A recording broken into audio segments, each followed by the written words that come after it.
ஹலோங்க, it's Sunday evening. நான் evening எங்கே போயிட்டுருக்கோன்னு பார்த்தீங்கன்னா மிர்ஃபா பீச் தான். மிர்ஃபா பீச் நாங்கள் இருக்கிற இடத்துலேருந்து 70 கிலோமீட்டருங்க. 1 hour ட்ராவல் இருக்கும். அவருக்கு ஆஃபீஸ் 3 day லீவுனால ஃபஸ்ட்டு 2 day வெளியில் போகலான்னு பிளான் பண்ணியிருந்தோம். இங்கே எல்லாமே ரம்ஜான் ஃபெஸ்டிவல் சூப்பராகவே செலிப்ரேட் பண்ணிகிட்ருக்காங்க.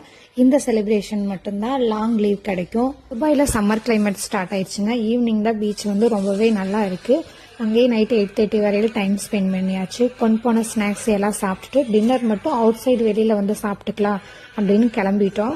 இப்போ நாங்கள் இருக்கிற இடத்துல இருந்து சிட்டி மால் பக்கம். சிட்டி மாலில் கார்லிக் ரெஸ்டாரண்ட்டில் டின்னர் சாப்பிட்லாம் அப்படின்னு சொல்லிட்டு போயிருந்தோம். சிக்கன் பிரியாணி, தந்தூரி, ரொட்டி தான் ஆர்டர் பண்ணியிருந்தோம். நான் வாங்கின டிஷ்லேயே ரொட்டி தான் ரொம்பவே சூப்பராக இருந்துச்சுங்க. நைட்டு டின்னர் எல்லாம் முடிச்சாச்சு. நெக்ஸ்ட் டே மார்னிங் அபுதாபி போகலான்னு பிளான் பண்ணியிருக்கோம். அது வீடியோ லாங் வீடியோவில் வரும். மறக்காமல் எல்லாரும் பாருங்கள். ஹாப்பி டின்னருங்க. பாய்.